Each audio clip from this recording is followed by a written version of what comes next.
እንዴት ናችሁ? ደህና ናችሁ ወይ? ተከታታዮች ከወደዳችሁ ላይ ባትወዱትም ላይ ካርጋችኋል እለት ምናልባት ለእኔ ሊጠቅም ይችላል። ክፍል 3 ይቀጥላል።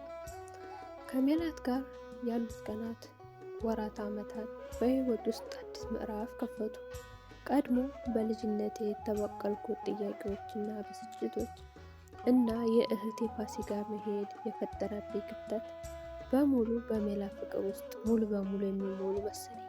እሷ የእኔ ብቸኛ ተስፋ፣ የደስታዬ ምንጭ፣ ለቀጣይ ህይወቴ ያለኝ ብቸኛ ምክንያት ሆነች። በዓለም ላይ ካሉ ሰዎች ሁሉ የበለጠ እሷን አመንኳት። የሜላት ሳቅ በፀሐይ ብርሃን ይመስል ነበር። ጨለምተኛ የነበረውን ህይወቴን ያበራላት ነበር። ፍቅራችን በየቀኑ እያደገ ጠንካራ መሰረት እየገነባ ነበር። ስለ ወደፊታችን እናወራ ነበር። ቀላል ህይወት የመኖር ህልም ነበረን። እሷ የኔን ጥያቄዎች ሁሉ ባትመልስም ከእኔ ጋር በመሆን ብቻ የውስጤን ባዶነት ትሞላዋለች። ለምን ስናዘን ከኛ ጋር አይሆንም? ስንደሰት የሚለው የልጅነት ጥያቄ እያስታወስ አሁን ግን ደስታዬ ከጎኔ መሆኑ ይሰማኝ ነው። ፈጣሪ በደስታችን ውስጥም አብሮ እንዳለ ማሰብ ጀምሬ ነበር። እምነቴ ባይጠነክርም በህይወት የመደሰት ፍላጎት ውስጥ ያድጎ ነበር። የእኛ ፍቅር እንደ አዲስ የጸደይ አበባ እያበበ ነበር።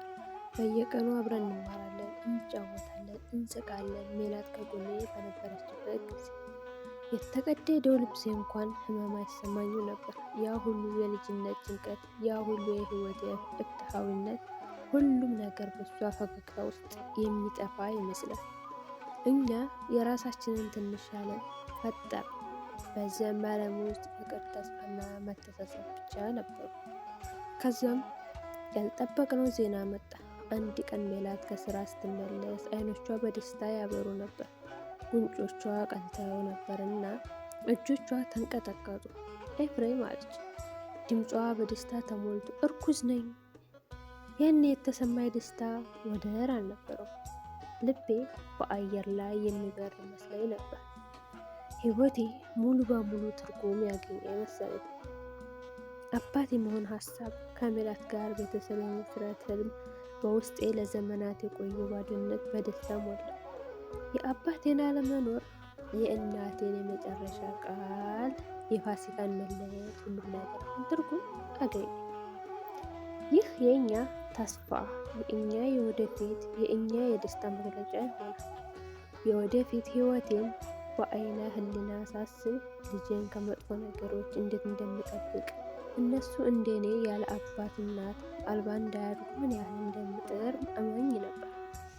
ለልጆች የተሻለ ህይወት ለመስጠት ቃል ገባሁ። ይህ ደስታ ለአመታት የተጠራቀመው ሀዘን ሁሉ የሚያጥብ መስሎ ነበር። በየቀኑ የሜላት ሆድ ሲያድግ ሳይ ደስታ እየጨመረ ይሄዳል። ስማችን ምን ይሆናል? ወንድ ልጅ ነው ወይስ ሴት ልጅ? ህልማችን በየቀኑ ያድጋል። እናም በየቀኑ እርስ በእርሳችን ያለን ፍቅር እናረጋግጣለን። የጠየቅኩት መልስ የለውም የሚለው ግጥም አሁንም ለእኔ ትርጉም አልነበረው። ምናልባት መልሶች የሚገኙት በጥያቄዎቹ ውስጥ ሳይሆን በፍቅር ውስጥ ነው ብዬ ማመን ጀምሬ ነበር። ነገር ግን ደስታዬ ዘላቂ አልሆነም። የህይወቴ ምሬት እንደገና መጣ። ከበፊቱ የበለጠ የከፋና ልብ የሚሰብር ሆኖ የሜላት ምጥ ሲጀምር በጣም ተደስቼ ነበር። ለረጅም ሰዓታት ስታገል እጄን አጥብቃ ይዛኝ ህመሟን ሁሉ ከእኔ ጋር የምትጋራ ያህል ተሰማኝ። ወደ ሆስፒታል ወሰድናት። ዶክተሮቹና ነርሶቹ በዙሪያው ሲንጫጩ፣ እኔ ደግሞ ከውጩ ክፍል በጭንቀት እየጠበቅኩ ነበር። ከዚያም የህመም ጩኸቷ ቀስ በቀስ እየደበዘዘ ሄደ። በዚያም ሰዓት ልቤ ውስጥ የሆነ ነገር ተሰበረ። ሐኪሙ ከክፍሉ ሲመጣ በፊቱ ላይ የተጻፈው ነገር ህመሜን ሁሉ ነገረኝ። ሜላት አለኝ፣ ድምፁ እየተንቀጠቀጠ። ሜላት አልፏል። ያኔ የዓለም ተገለበጠ። ምድር በእግሬ ስር የጠፋች ይመስለኝ ነበር። ሜላት አልፋለች እንዴት የሚለው ቃል ከአፌ አልወጣም። መሬት ላይ ተዘረርኩ። ከዓይኖቼ እንባ አልወጣም ነበር። ልቤ ግን በህመም ተቃጠለ። ከዚያም ደግሞ ሌላ ሞት መጣ። ልጁም አለኝ ሐኪሙ ህይወቴ አልተዘለቀም። ያኔ ሁሉ ነገር ጨለመ። ያ ሁሉ ህልም፣ ያ ሁሉ ተስፋ፣ ያ ሁሉ ፍቅር በቅጽበት ጠፋ። ለምን የምወዳት ፍቅረኛዬን ካረገዘች በኋላ ገደልካት? ለምን ልጄን ወሰድክብኝ? ይህ ሊሆን አይገባም ነበር። እሷ እኮ ንጹህ ነበረች። እኔን ከጨለማ ህይወት አውጥታ ብርሃን የሰጠችኝ ነበረች። የኔ ተስፋ፣ የህይወቴ ነበረች። ሰውነቷን ስመለከት ያን የተንቀዘቀዘ ፊቷን፣ ያንን የደከመ ሰውነቷን፣ ነፍሴ ከስጋዬ የወጣች ያክል ተሰማኝ። የሜላት ሞት እኔን ገደለ። ከዛን ቀን ጀምሮ ህይወቴ ለእኔ ትርጉም አልባ ሆነ። በዓለም ላይ የመኖር ፍላጎቴ ጠፋ። የተቀደደው ልብሴ አሁንም የሰበርኩትን ልብሴ የሚያንጸባርቅ ይመስላል። የፊቴ ውበት በሐዘን ተሸፈነ። ከዛም ህመም ሁሉ ውስጥ ለሜላትና ለልጅ ያለ ስሜት የሚገልጽ ለመጻፍ ሞከርኩ። ቃላቶች ቢሆንም ህመሜን ሊገልጹ የሚችሉ አይመስለኝም ነበር። ይህን ግጥም ደጋግሜ አነባለሁ። እንባዬ ያለማቋረጥ ይፈስ ነበር። ልቤ በህመም ተወጥሮ ነበር። የሜላትና የልጅ መቃብር ላይ በየቀኑ ይሄድ ነበር። ብቻዬን በጸጥታ አንዳንድ በሰዎች ትኩረት ሳይሰጡ ለሰዓታት እዛው እቀመጥ ነበር። አፈሩን እንደብሳለሁ፣ እንደ መናገርም ያወራታለሁ። ሜላትዬ ለምን ተውሽኝ? እኔ እኮ አንቺን ይዤ ነበር የምኖረው እላለሁ። የሰፈሩ ሰዎች እኔ ሲያዩ ይሄ ልጅ አበደ ይሉ ነበር። እኔ ግን ራሴን መቆጣጠር አቅም አልነበረኝም። የውጭው ዓለም ለእኔ ትርጉም አልነበረውም።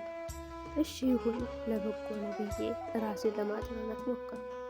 ምናልባት የፈጣሪ ፍቃድ ሆኖ ይሆናል ብዬ ልዋሽ ፈልጌ ነበር። ነገር ግን ይህን ሀዘን ሳልጨርስ ደግሞ ሌላ አሰቃቂ ዜና መጣ። ከሜላት ሞት በኋላ የብቸኝነት የህመም ማረፊያ የነበረችው ከጎኔ የቀረችው ብቸኛ ሰው እህቴ ፋሲካ ከውጭ ሀገር እንደሞተች ተነገረ። በድንገት ባልታወቀ በሽታ ተይዛ በአጭር ጊዜ ውስጥ እንዳለፈች ተነገረ። ያቺ ሁሌም ፈገግ የምትል ያቺ የንጹህነት መግለጫ የሆነች እህቴ ሞተች።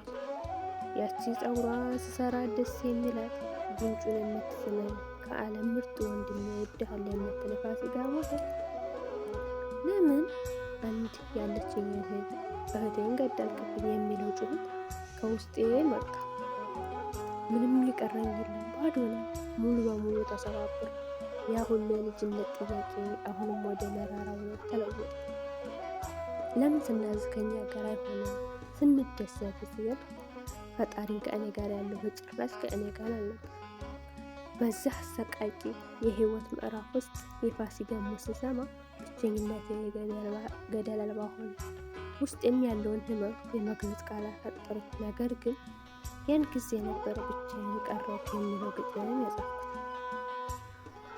ብቻዬን ቀረሁ ሰማይ ሲጨልም፣ የኔ ልብ ሲቃጠል፣ የኔ ብቸኝነት ማንም ሳይረዳኝ ማንም ሳይረዳኝ ሜላት ጠፋች። ልጅም የለም፣ ፋሲካም አንቺ ለምን ተለየሽ? ያቺ የሳቅሽ ድምፅ፣ ያቺ ንጹህ ፈገግታ አሁን የታለች? ልቤ ሲያለቅስ ናፈቅሽኝ ወድጄ የኔ ብቸኛ ብርሃኔ፣ ያላንቺ መኖር ትርጉም የለውም። ማን ብቻዬን ቀረ በዚህ ጨለማ ላይ የኔ ነፍስ ትጥፋለች ለመኖር እንዳልጠማ። ይህ ግጥም የጻፍኩት ከመታመም ጥቂት ቀደም ብሎ ነበር። የሜላትና የልጅ መቃብር ላይ